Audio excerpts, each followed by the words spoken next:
Dear colleagues, I'd like to welcome you to this webinar. Of course, we are expecting some more colleagues to join us in the coming hours, but while we're here, we wouldn't want to abuse your time and just get started, and hopefully more people will be joining in the coming minutes. So my name is Farida Nabrema. I am the coordinator of GenSAC, the Gender Equality Network for Small Arms Control. And I am really honored to deliver this opening remark today on this specific webinar which GenSAC is hosting as a side event to the 8th Biennial Meeting of State Parties taking place currently in New York. The theme for today's gathering is Beyond the Program of Action, Regional Opportunities for Gender Responsive Small Arms Control. And what we mean by that is to bring together experts from each region. And today we are bringing experts from Central Africa, the Caribbean, and the Western Balkans to really assess the various regional instruments in their specific region and to help us identify the opportunities for action and also explain some of the challenges they have been facing as practitioners in the field in terms of advancing gender responsive small arms control. So without further ado, I'm going to pass the baton to my colleague, Daniel Mack, who is the program lead at Pathfinders in charge of the Halving Global Violence by 2030 initiative. And Daniel will be moderating this session. While we continue, I would like to also let you know that this session is recorded and we will be sharing it on our social media platforms, most precisely on YouTube. So you can always have the opportunity to watch it in the future or share it within your various network. Once again, you're all welcome, and I wish you all a great webinar. Danielle, please. Thank you so much, Farida. Good morning, good afternoon. I don't think we have any good evenings, but sometimes that's part of the Zoom mantra. It's great to have this opportunity to speak to all of you. Thank you so much for coming, particularly our panelists. My name is Daniel Mack, as Farida said. I'm the program lead at Pathfinders for Violence Reduction. And of course, GenSAC is one of our most important initiatives in covering the intersection of small arms control and gender equality. We are having this conversation kind of on the virtual sidelines of the PoA BMS, which of course is happening now here in New York. Also because we're launching a paper which we've entitled Opportunities for Action on Gender Responsive Small Arms Control and Existing Regional Commitments. And to us, the importance of this paper is kind of complementary to a lot of the issues that get spoken about in meetings such as PoA BMS. Obviously, that is one of the main international agreements or multilateral agreements that exist in the realm of small arms control, where gender responsive small arms control can be inserted and advocated for and evolve. But we had an issue brief last year coming out that spoke kind of the opportunities for engagement on not only the PoA, but also the ATT and so many other international, whether legally binding or other form of international norms. And kind of trying to do a bit of a gap analysis in terms of what are the possibilities for implementation of gender responsive small arms control that perhaps are still left on the table. And we found that for an instrument like the PoA or other instruments like the ATT, there's a fair amount that both civil society and governments can still push on this issue and advocate for. But furthermore, very importantly, of course, these international agreements and the PoA specifically is obviously not a silver bullet in terms of the tools that the international community may have to further gender responsive small arms control. So there are, in addition to what we know on the international realm, there's a plethora of both regional and sub-regional, either, again, legally binding agreements, norms, groupings, and other kinds of platforms and debates, in which there are still, we think, opportunities for, particularly for advocates, to push some of these issues that we've been discussing and advocating for as part of GenSec. Our notion in this is that, of course, progress has been made nationally and internationally, but much more needs to happen. So we need to find kind of windows of opportunity, both politically and in terms of the policy asks. Our conclusion with this paper, which was prepared by Ms. Teresa Diebeck, is that the regional and sub-regional agreements are particularly underutilized in terms of relevant advocacy strategies that civil society could put forward, and in so we're hoping that this document can be helpful in furthering some of this discussion. But just as importantly, we have with us today really some of the foremost experts from several of these regions and sub-regions that can help us, I think, maybe bring a bit more from the paper to reality. So what is actually being done in regions and sub-regions, and what are the windows of opportunities, what are the hooks in some of these instruments that can be used by civil society. So in that sense, we're extremely happy to have with us Amel Tsafak from WILF Cameroon, Dragan Bosanic from CSAC UNDP in the Western Balkans, and of course Falade Mutota from WINAD in Trinidad Tobago, who of course has lots of experience of these discussions in the Caribbean. And I would invite them to discuss some of these issues, and of course we'll have then we'll be able to come back and have a bit of a discussion, and we'll the audience also, of course, will have an opportunity to ask for any clarifications or any provocations that anybody might want to do. If nobody else does, I might. Falade smiling because she knows it's true. So with that, let me ask first, Admel, if you could get us started. Thank you very much.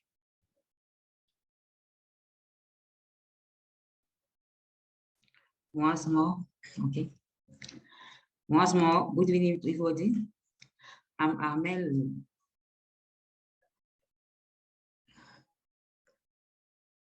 I'm Amel Tsafak from WILF Cameroon. I am currently the Disarmament Program Coordinator and the new appointed Vice President.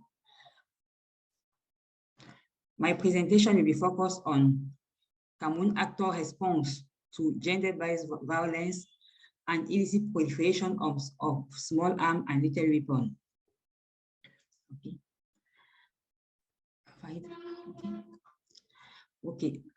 What Cameroon follows the UN 3025 on Women, Peace and Security Agenda, the Kinshasa Convention, the Armed Trade Treaty, and National Law on Armed Control.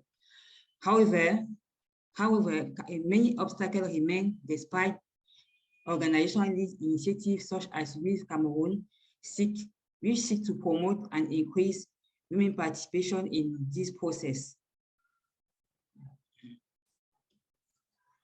The Cameroonian context. Conflicts in Cameroon are largely fueled by the illicit proliferation of small arms and light weapons. In Cameroon, we are actually going on many conflicts.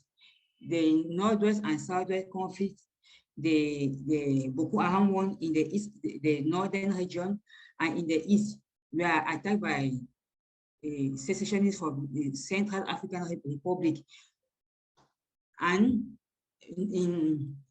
in the main region, and Yaoundé, people victim of conflict in the FAD region. They now invest big region, and now insecurity is increasing. Women and girls are the first victim of arm-based violence. Men also suffer from the impact of arms, because we were used to think that only women and girls are suffering from conflict. With the masculinity project, we were able to prove that even men are also suffering from the impact of arms in Cameroon. Women participation in disarmament process are very slow in Cameroon. That is why we are working to push on this agenda. Next slide.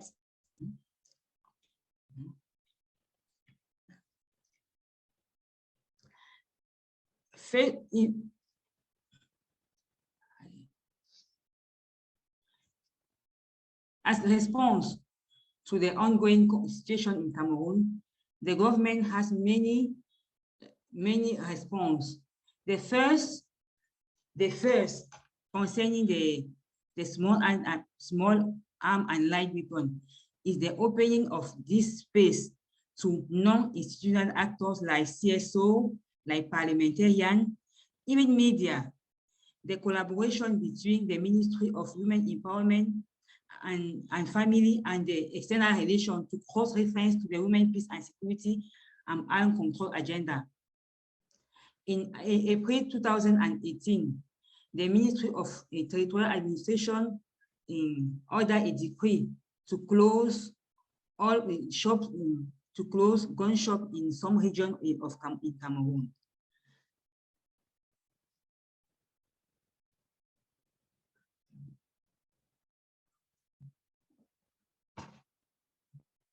Apart from this, the existence of the Ministry of the Promotion of Women Empowerment and the Social Affairs, and the designation of gender power focal point in all administration.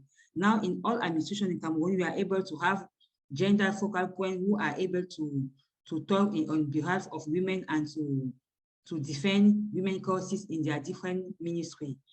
And we have the existence of the 1325 secretary NAP to ensure the follow-up of the implementation of the 1325. Into a small precision, Cameroon has adopted his NAP in 2017, and the first round was 2018, 2020. Is already now we are working on the validation of the NAP of second generation.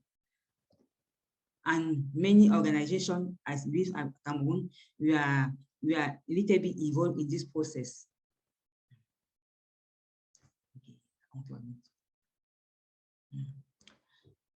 CSO response, community education and awareness on danger of civilian possession and use of small arms. That is the work civil society working on arms control are currently doing. In Cameroon, we have the CANSA, Cameroon Action Network on Small Arms.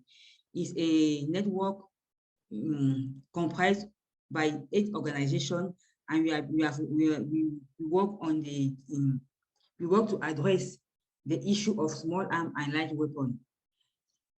Also, in the CSO synergy to push forward the gender and arms control agenda. Like with Cameroon, we also have women in alternative action. We work in synergy to address this issue. The training on arms control instruments to media, political figures, and even religious leaders. Because we put a focus on religious leaders because in community, since sometimes they are not, they don't really want to collaborate with formal institutions like police, like gendarmerie. We rely on religious authority and even traditional authority to sensitize their community on the danger of the proliferation of slow.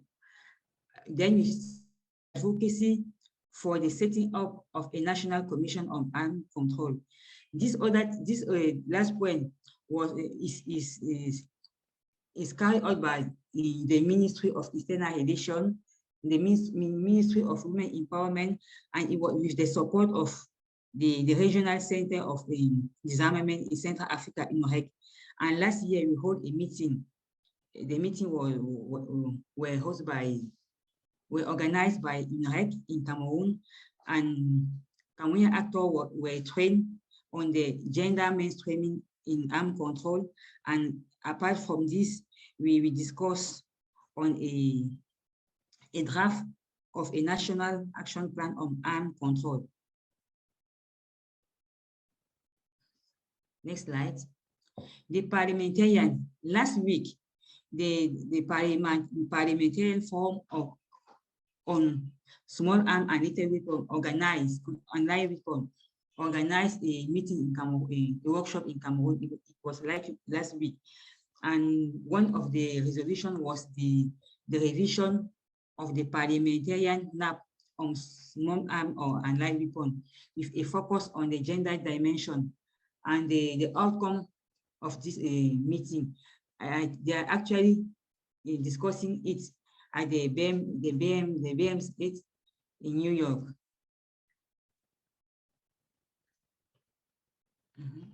Next slide. Next slide, please. Okay. Community education and awareness on the danger of civilian possession and use of small arms. This is the work we actually doing with the community in the region in conflict. The CSO synergy to push further the agenda. This slide was okay. The advocacy for setting up a national commission, resources mobilization to effectively implement brief action and achieve a greater participation of women in disarmament field. Next slide. Despite all the institutional effort to combat the gender-based violence through rigorous small arms and light weapon control, many challenges remain. As I earlier said, conflict persists in Cameroon. Women, girls, and children are still in the precarious situation. The number of internally displaced persons in host community continue to grow. I will share with you after this presentation the new data, because the one I had wasn't updated. I will share the updated data with you after this presentation. Attacks continue to be perpetrated in areas where conflicts are ongoing. Even in big cities like Yaoundé, Douala, we are suffering from this situation. Attack in big cities.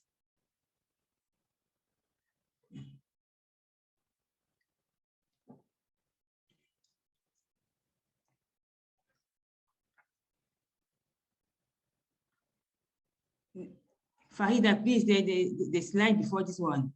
Can you come back to the slide before this one? The slide before this one. Okay. Now the obstacle for women participation in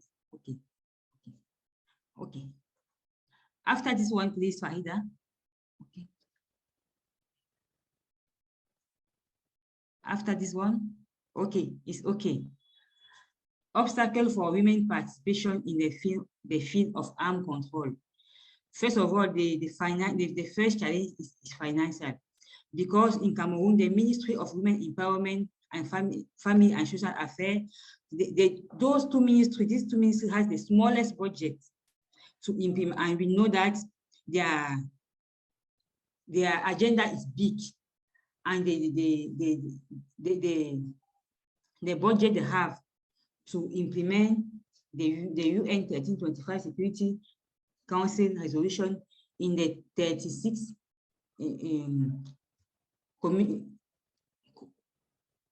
local community in Cameroon is low, and it's not easy for CSO to carry out activity to a better implementation of this agenda in different communities. At the institutional level, we have the absence of a national action plan on arms control for a real implication of all actors. And then you have the opacity around the secretary of the 1925 Security Resolution. As I said, WIF is the organization the ministry. We've carried out the study which finally leads to the adoption of the 1325 security NAP in Cameroon. But the ministry set up a secretary of 1325, but with Cameroon is not involved in this secretary. And today they are actually validating the second NAP in a town not far from Yaoundé. But we working on this field are not involved. That is a big challenge we have in Cameroon to foster this agenda.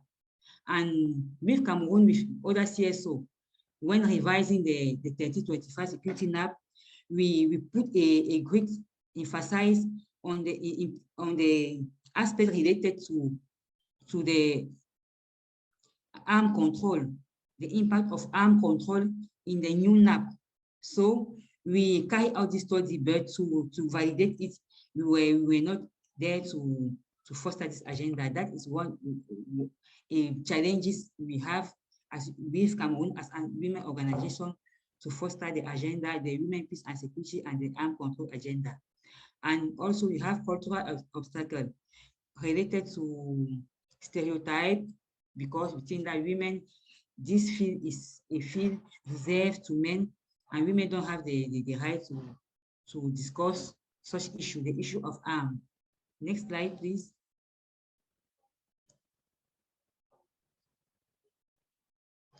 Perspective.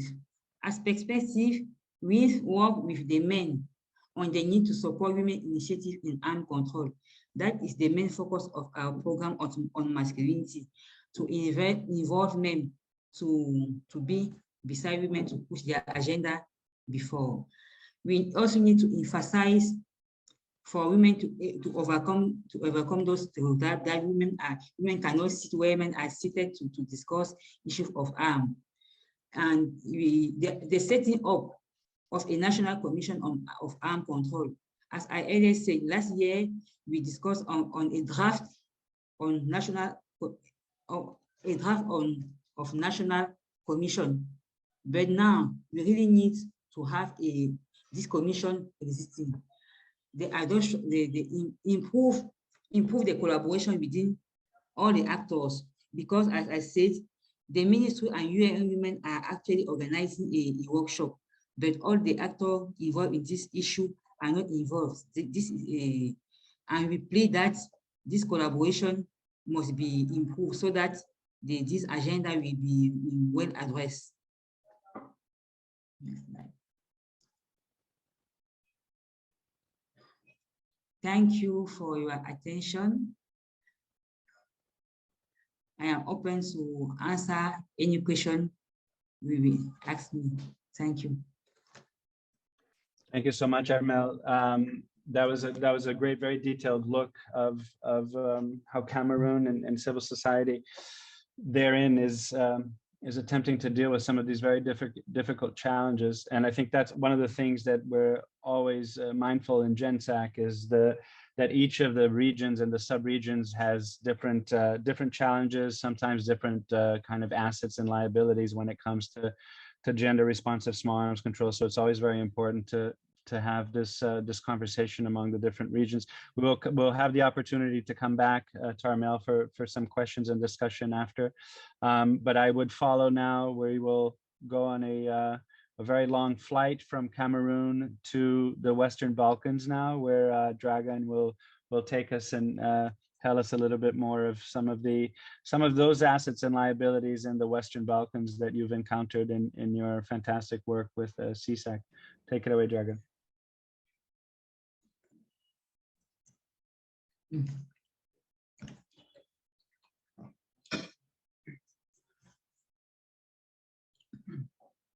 You might be still muted there, Dragan.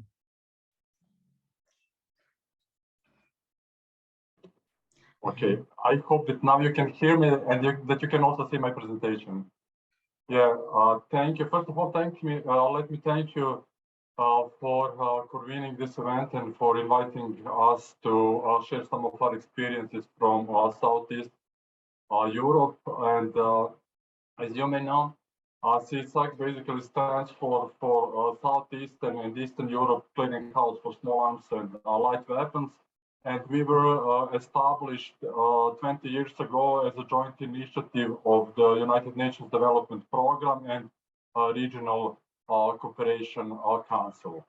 Ever since, we have been working closely with government in the region, but also with other stakeholders in order to build regional and national capacities to address the diverse adverse effects of small arms proliferation in the region, and to reduce their effects on our societies, communities, and citizens, both women and men. When it comes to our gender work, let me just briefly go to the past and try to provide a little bit of the context, which I think that is important for the understanding of our intervention. In 2016, we conducted one comprehensive gender analysis of small arms control legislation and policies here in the Southeast Europe, and that analysis basically documented that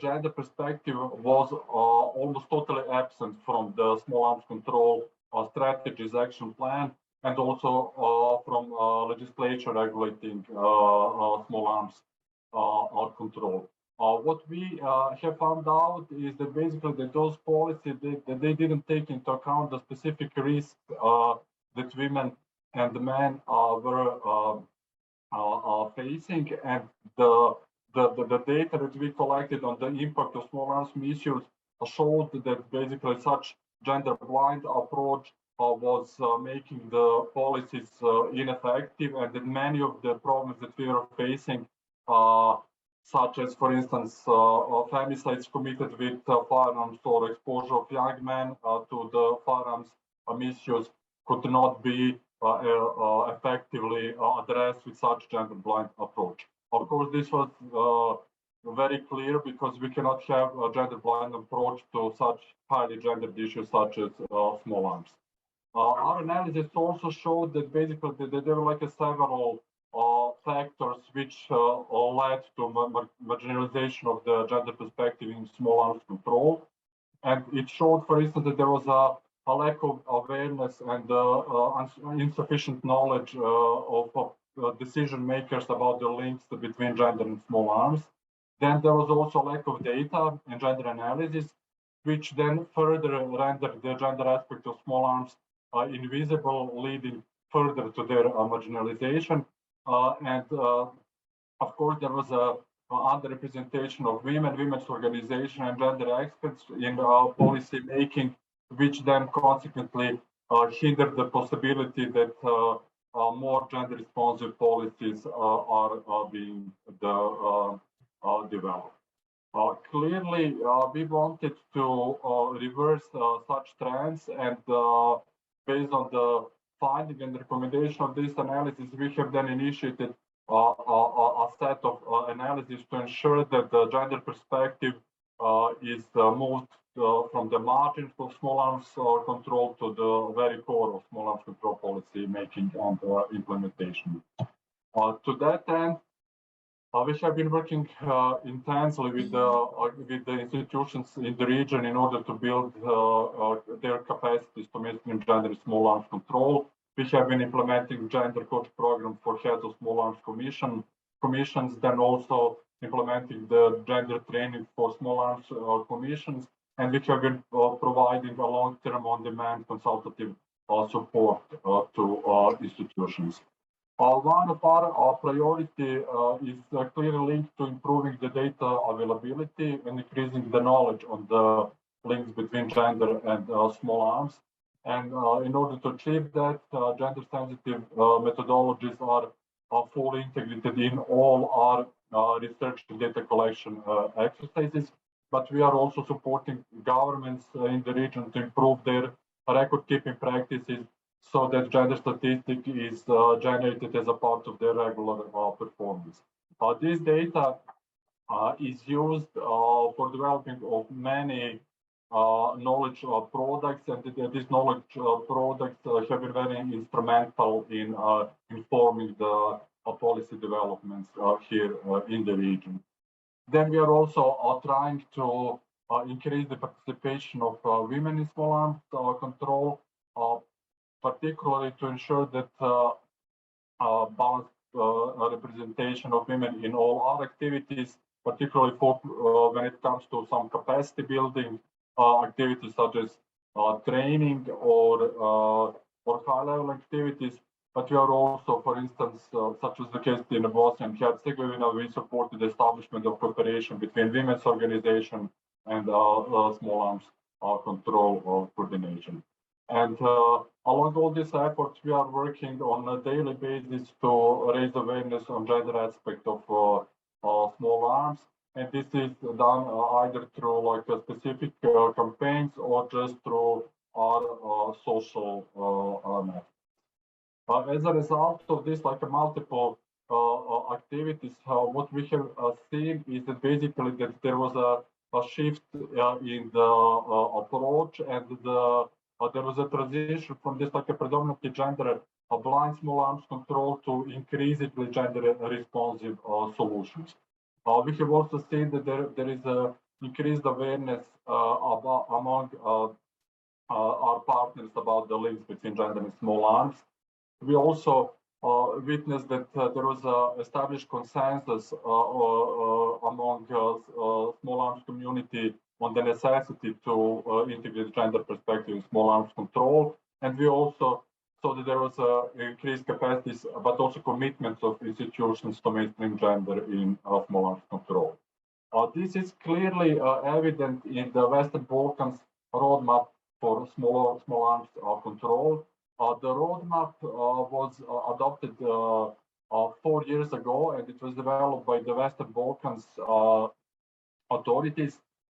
We provided technical support, and the France and Germany directly supported the process, and also many other actors such as EU were involved.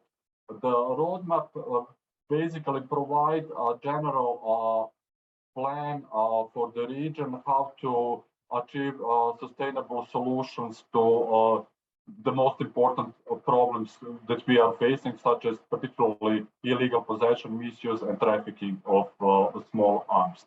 The roadmap contains 7 goals, and there is one specific cross-cutting target, which calls for the full integration of gender and age concern in small arms control policies, and also for a meaningful participation of women in small arms control.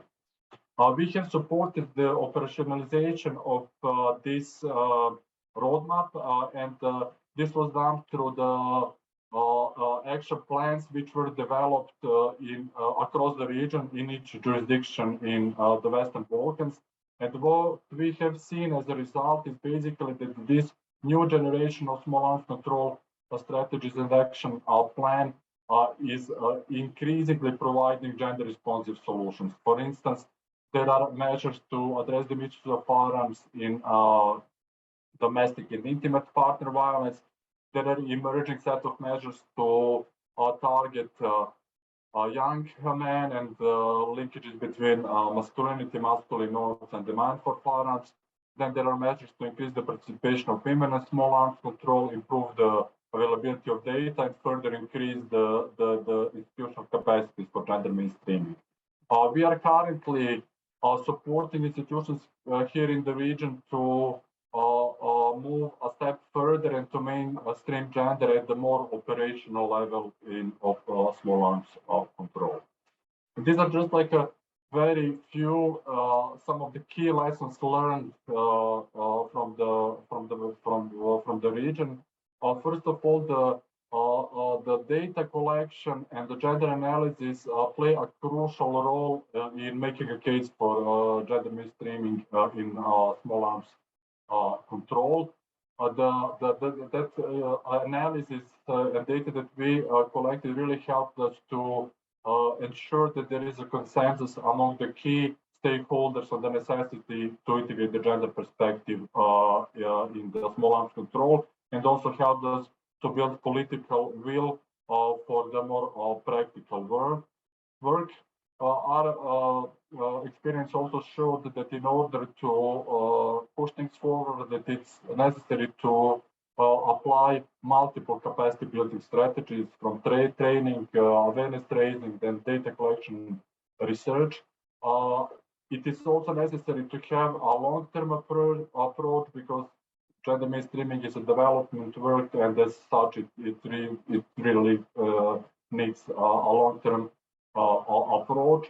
And also our experience is that the roadmap for small arms control, that it was and it still continues to be a very important window of opportunity for mainstreaming gender in small arms control. That would be in a nutshell about the region, and of course I stand ready to answer any questions later in the discussion. Thank you so much, Dragan, and such an important message to bring in terms of how essential data collection is, and having the evidence base for a lot of these policies, and particularly what we see missing in so many subregions of the world is very basic gender disaggregated data, which makes kind of pushing for some of these policies very difficult. We'll come back to you during the discussion, but now, last but most certainly not least, we will get the perspective from CARICOM, from the Caribbean, with Folade Mutota. Please, Folade. Thank you very much, Daniel, and thank you to GenSAC for the opportunity to participate in this webinar, and congratulations on the work that you do. So in CARICOM, we do not have a regional instrument specific to gender responsive small arms control.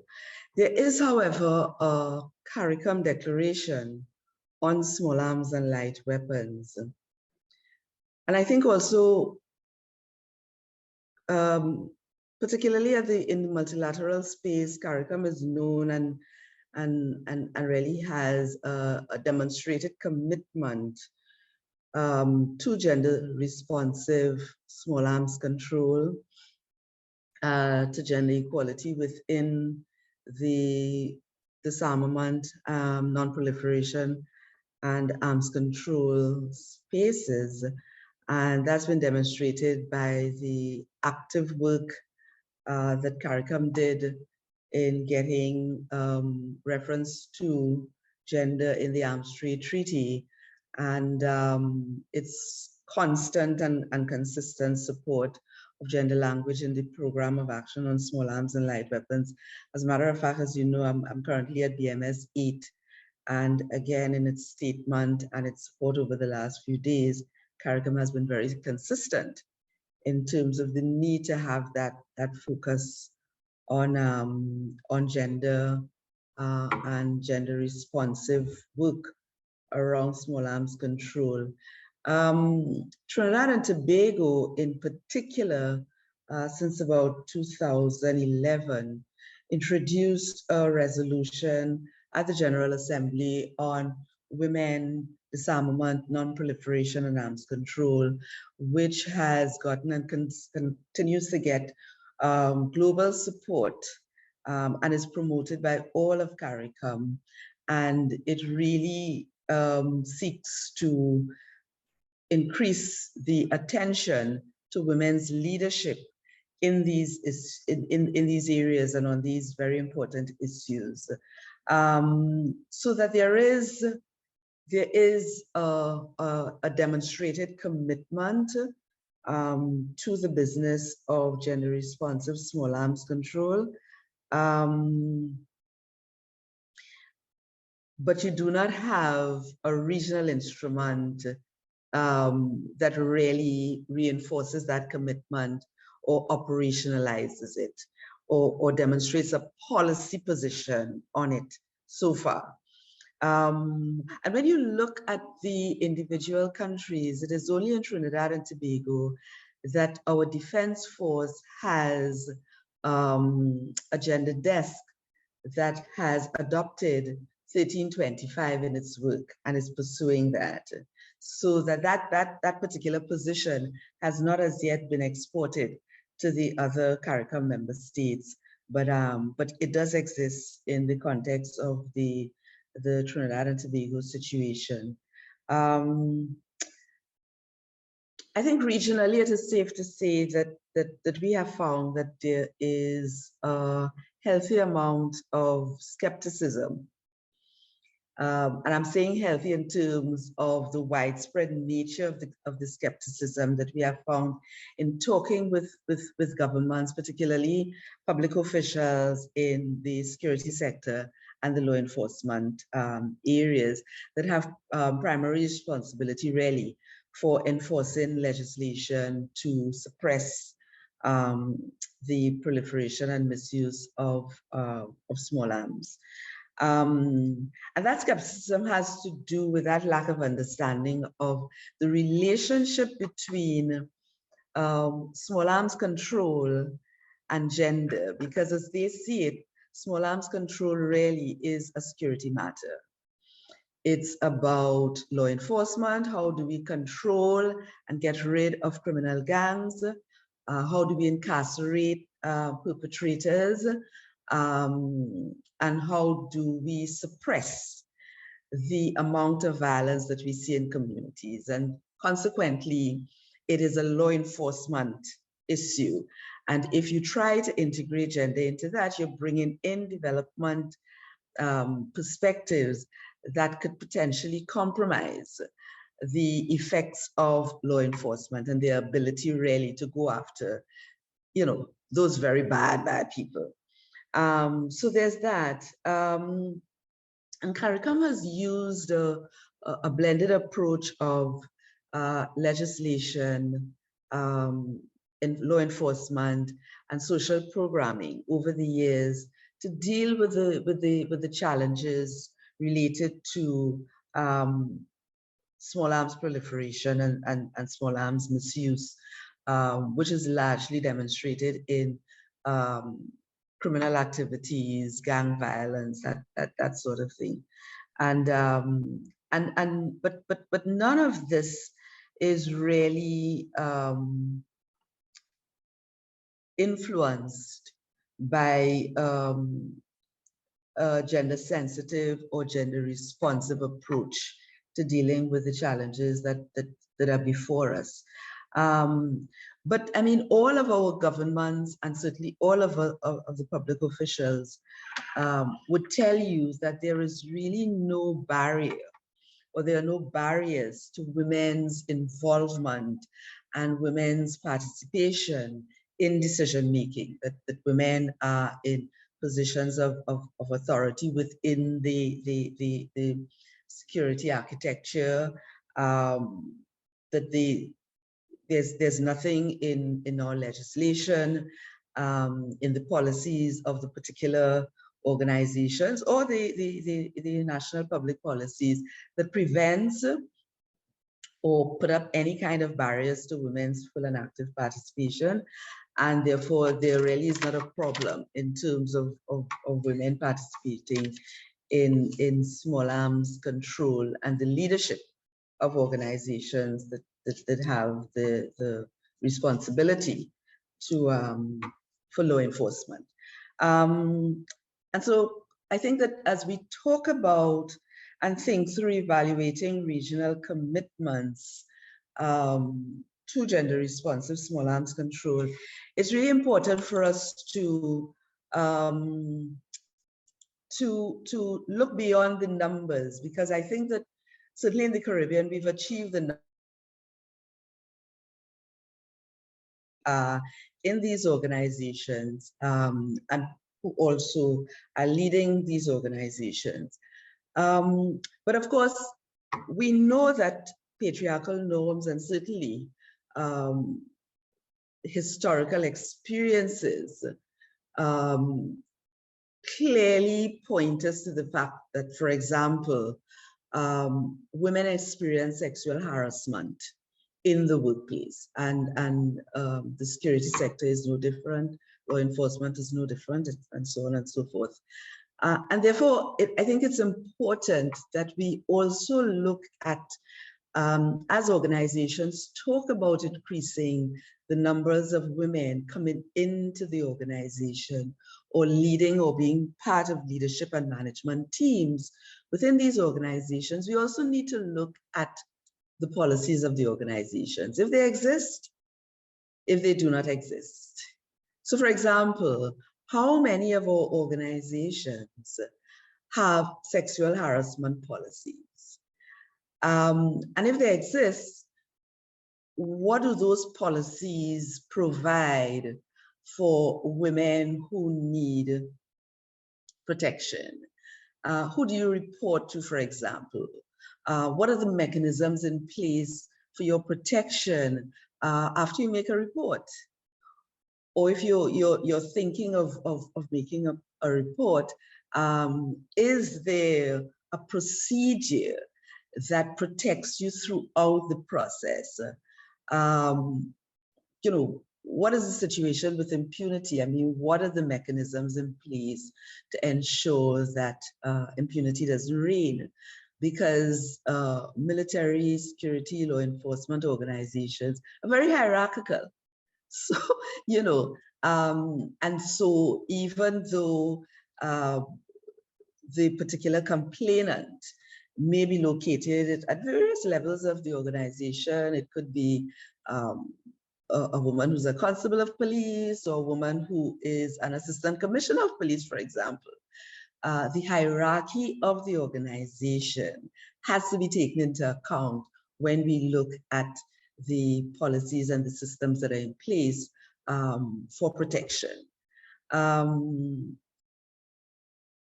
are some of the structural barriers that perhaps are not considered when people talk about this openness to women's participation and support for gender equality and such things?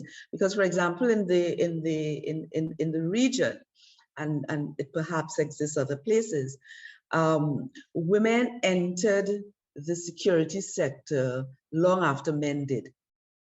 And consequently, the leadership, the high offices are generally populated with men, because there is a huge gap between when women were allowed to, because it was the policy of the organization, when women were allowed to enter the organization, and of course men who populated the organization from its inception.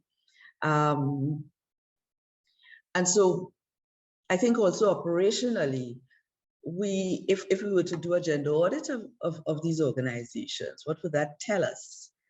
And to what extent perhaps can we use that tool to help organizations build more receptive spaces for women to work and to thrive in? Because at the moment in CARICOM, I have to tell you that states are not using any tools to integrate gender into the work they do, but also the organizations that they're building and managing. And so I will stop there for now, and hope to be part of the discussion as we continue. Thanks a lot. Thank you so much, Folade. As very thoughtful as usual. I'll take the prerogative of starting the questions, and we'll actually come in hot pursuit of you, Folade, first, if that's okay.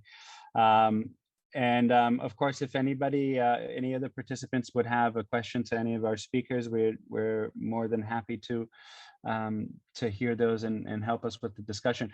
But the question I wanted to ask you, Folade, is that you mentioned that CARICOM, of course, doesn't have a specific regional instrument that could perhaps help in the implementation of some of these gender responsive small arms control policies. But I noted that you said so far. And so I wondered if this is something that CARICOM should or could consider in terms of putting a kind of a normative crystallization of these policies in place, and also, as you are currently at the PoA BMS, if you have any reflections in terms of how the global and the regional interact, and kind of the relative worth of the politically binding instruments and the legally binding instruments. All of this to say, are there things missing in CARICOM from that could be kind of negotiated diplomatically on a sub-regional basis?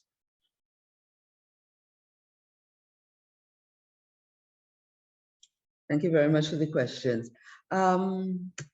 Yes, most definitely, policies can be put in place, and I think that, as per usual, as civil society, we are going to make every effort to get those policies designed, and I think that we are fairly along the path at the moment, and will build momentum, of course, with support from colleagues such as are gathered here this morning.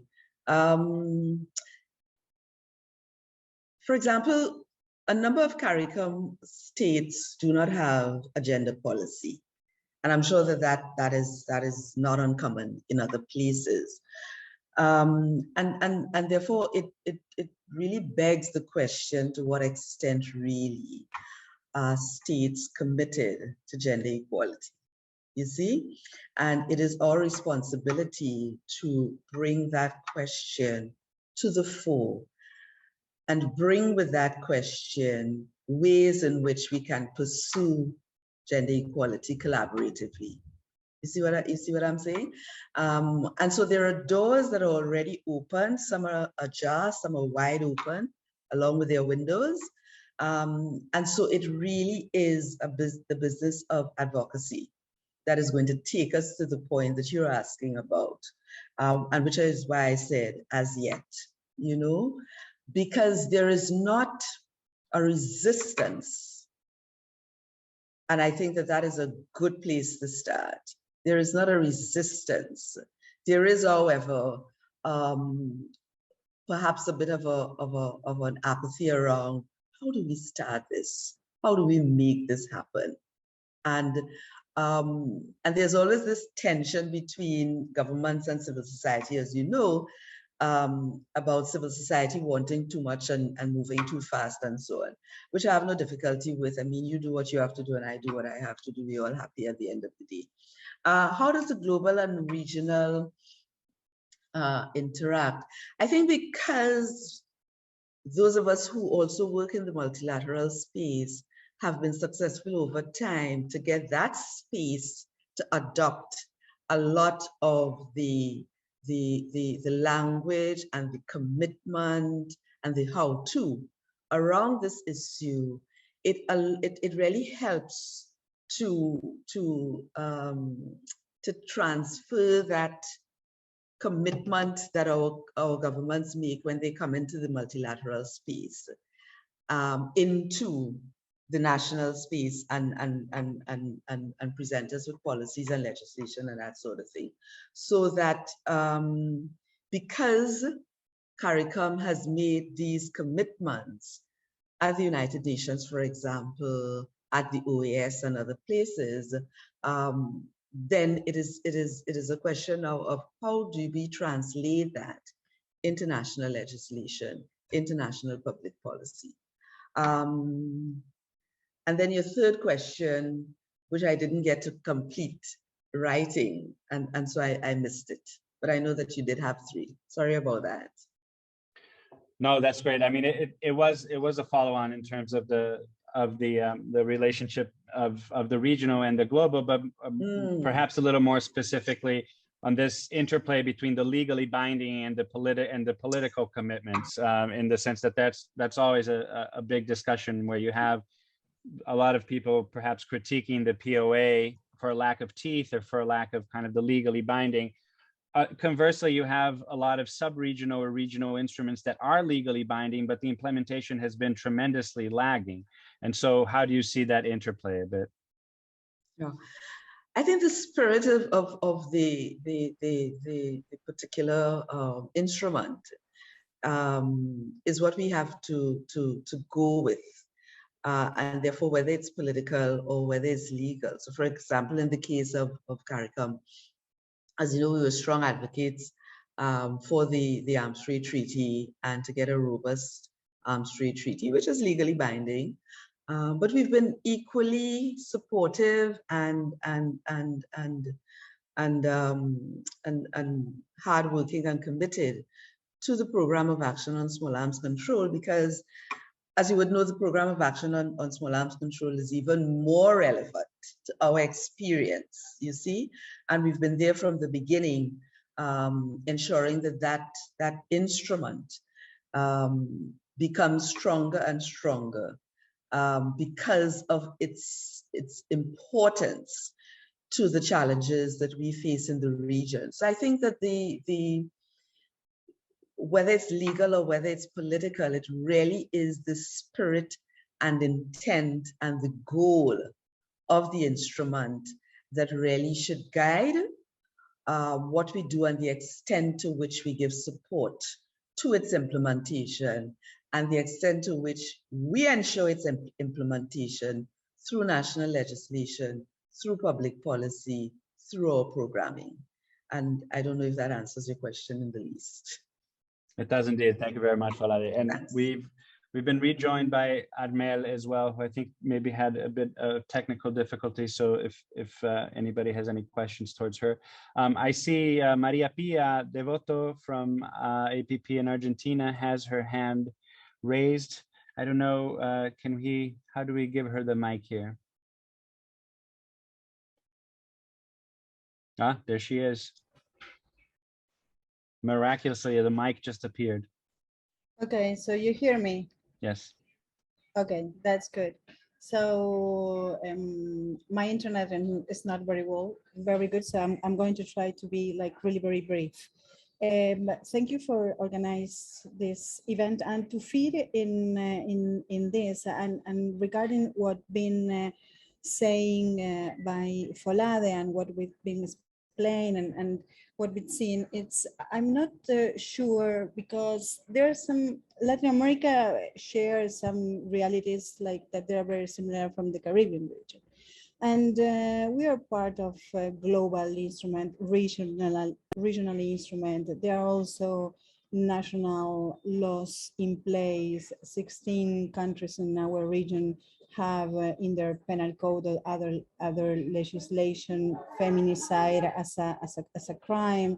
And although there is a need to have more disaggregate data, and of course, it's just to design a good policy. There is some data available, and there's a lot of analysis and proposals. But I think that the point, and despite being legally or being politically binding, despite that, if there is a political will, if there is the issue is there is visibility, if it is in the public agenda, if it is in the political agenda, it's nothing to do about how many laws and what we have. We have the tools available. The tools are there. The problem is that they are not being implementing. And the proposals, we've seen what's happening in CSAC about like the collaboration, what happened with this operative that is called Trigger 6, that you have 14 countries, Interpol, UNODOC collaborating with intelligence agencies everywhere, and sees 20 Southern arms, etc. So I think it's a matter of political will, and we don't need to have more and more and a lot of instruments in place to have a gender perspective or to have some challenge and to address them through collaborate with different agencies. So I think that it's a matter of political will. It's, for example, today in my country, like in a couple of hours, the Senate is going to discuss like a disarmament plan, and implementing agencies that is present at the BMS right now. It says that the plan is going to be implemented with gender perspective, and the communication plan, we are working with them in the communication plan and also with the Ministry of Gender and Diversity. So I think that it's a matter of political will and not to continue and to continue having more and more instruments. So thank you. Thank you very much, Maria Pia. And indeed, I think that's very much the spirit of the issue briefs that GenSAC has published and is publishing the second one today, in the sense that there's enough on paper. There are enough chips on the table, if you will, for both civil society and governments to do a lot more. And we hope to facilitate some of those paths. I see I have a question from Anne Akello. Hello, everybody. My name is Anna Kello. I'm based in UK, but we have lots of programs in West Africa. I work for Mack, the Mines Advisory Group. So particularly we've evolved our operations to move towards weapons and ammunition management, which covers a lot of aspects of small arms, especially in areas of West Africa, almost all the countries in West Africa. So we work with the ECOWAS, again, regional institutions. And yeah, we're part of GenSAC. But I think like it resonates what exactly the Maria had said, and kind of a lot of things that you have mentioned here. It feels as though that, again, I go back to the political will, and not just for national stake, for authorities or the kind of partners we work in on the ground. But I also think, like when you mentioned Folade about our organizations having the policies to reflect on ourselves, and I think that's where the problem is. And we're struggling to go beyond that, beyond tick boxing and reporting to the donors. Yeah, we had a percentage of women in our work, and we want to be, especially when it comes to small arms and light weapons, there's a lack of understanding on how this relates to gender. So I think, again, the need to have a baseline is key for us, and I know that it's often really not taken serious.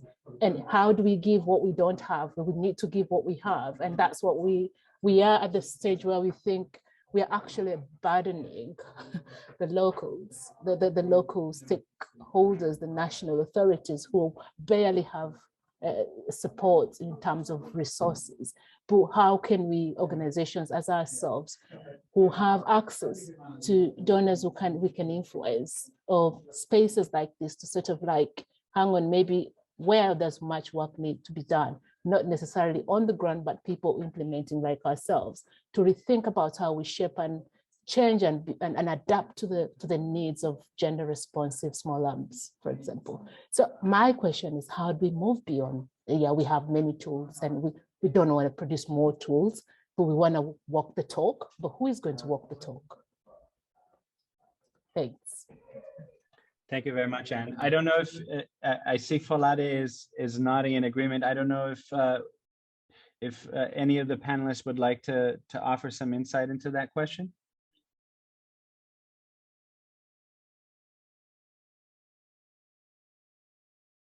I think it's up to you, Folade. Well, I was coming on to say that I've talked so much already. I don't think, but I mean, I agree. I agree both with Pierre as well as with Anne. That the political will is important. I think that political will has to be translated into tangibles, and so Anne's point about how do we walk the talk, I always speak from an NGO perspective, and what we do is advocacy work, and that advocacy work targets public policy. It targets awareness raising and sensitization. It targets presentation of data and analysis, etc., etc., etc. But I think the most important thing that advocacy work does is demonstrates a courage to challenge the status quo. Because I think a lot of times when we talk about gender, we talk about gender as if it's this sort of innocuous thing. And I don't think that a lot of times in thinking about and talking about and planning for how we get to gender equality and, more importantly for me, gender justice, we do not take into account the political dynamic that is the gender discourse. Gender presents a challenge to global, historical, cultural norms. So it is not something, as Dragan said earlier, we must always look at the work as long-term. It is deep and it is wide. And therefore, one of the things that we need to take into account as we do the work, and we do it on a long-term basis, is the fact that you may need to have a relay strategy in place. Some of us can take it just so far, and other people have to take it for the next place. And that could be lateral, it could be horizontal, it could be vertical, it could be. But we have to always remember the political nature of this work that we are doing around gender. We are seeking to change behavior, belief systems, cultural practice. That is huge. That is going to attract resistance. Sometimes resistance is very, very clear, and sometimes it's not. So when we talk about who's going to walk the talk, all of us play our part. And if we were to be able to recognize the value that each other brings, perhaps we can pull that all together and get some results. But let's never forget the political nature of the work around gender equality and gender justice. We're going against the tide. Thanks very much, Folade, indeed. Dragan, did you want to come in on any of the, yes, thank you. Yes, thank you. Yeah, well, I can just briefly build on what Folade just noticed. I think that it's really like a hard work really to ensure that once when we have commitment, when we have political commitment, when we have instruments, when we have laws, how really to ensure that this is translated in the practice and that it's translated in a meaningful way. And it's translated in a way that is going to transform all these cultural patterns, the power dynamic which generates inequality. So I think that it's really a hard work, particularly then when we additionally put it in the context of small arms control, which is in many countries, it's like a still very masculine area. Small arms control policies are very often decided on by men or very often implemented by men. So I think that it's really like a hard work, and it's like really the development work, and that's why we need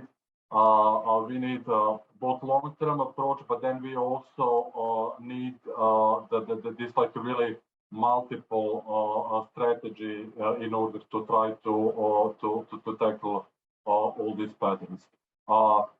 What is maybe one of the very practical strategies that we have been using in the region, that's the, for instance, gender coach program. When we are having a one-on-one session with heads of small arms commissions, who are basically the #1 person when it comes to small arms control, implementation, and coordination, and then we are organizing, for instance, one-on-one sessions, like a series of sessions with them, discussing the issues that they don't usually discuss when it comes to small arms control. So we talk about this like gender norms, gender roles. We talk about the gender-based violence, about masculinity, about women's participation, and basically we are trying to on one hand to increase their knowledge about gender, but then also to somehow motivate them and to enable them to act as agents of change. In some jurisdiction, we have really seen the transformatory potential of this program. And for instance, in countries when we applied the such programs, such for instance in Bosnia and Herzegovina, Montenegro, and Albania, they had the most sophisticated the small arms control strategy when it comes to efforts to increase the gender responsiveness. Yeah, so I think that basically there are ways, but we just have to be like very persistent, and also to ensure that in all these diverse challenges that we are facing when it comes to small arms control, that we ensure the gender perspective is not just like a sideline, which very often happens. So we really have to like always fight, to have the gender high on the agenda, not to have just like an add-on. Thank you very much, Dragan. Indeed, it is hard work, but if it were easy, it would be no fun, right? So that's what keeps us going. I'm mindful of the time, and I would like to see if Armel would like to offer any reflections on the discussion before we start to wrap up this very interesting conversation. Armel? Yes, I have a challenge with my internet. That's why I lost you for a while. Okay, I want to raise an issue. I even asked the question in the chat. Here in Cameroon, we are not only facing the issue of small arm and live weapon. There is a new phenomenon, mostly in college, the use of a white arm in school. And I would like to take the opportunity to ask, how can you manage such situation in your different countries? Because it concerns mostly youth. They used sometimes they use knives, scissors, a blade in school. And this phenomenon is rising in Cameroon. I would like to know how you handle it. It's true, it's not small arm control, but it's still a type of arm which create a serious damage in the youth milieu. That is a concern I had. It's true, it's out of topic, but it's still important to know how you deal with this situation in a different country. Well, thank you, Armel. I think given the time, perhaps we might try to take that question offline if it's okay, and perhaps Farida, we can bring that question to others in the network as well to see if we can offer. I certainly don't have an answer off the top of my head for that, but as I said, I think we're at our time, and I think that's always that's a good signal when we're kind of running out of time. It means the discussion was very interesting and very fruitful. So from my side, thank you so much to the three panelists as always, and I will pass you over to Farida so she can wrap us up. Thank you. Thank you all so much for this amazing conversation, and I wish we had more time for the discussion. Armel, I will be in touch with you to discuss ways that we could support in terms of countering youth violence in Cameroon. But once again, it was a really good opportunity to see the various work that each one of you are conducting in your specific region, and to also brainstorm on possibilities for action in the future. And at GenSAC's level, it is our wish to continue fostering collaboration between our members and supporting cross-regional knowledge sharing. So we are really grateful for your time and commitment, and we look forward to engaging you once again in the future. The recording of this event will be shared on our YouTube platform, but then we will also send it in our mailer. So please keep an eye on our newsletter as you'll be receiving the link to connect to this meeting. Thank you so much once again.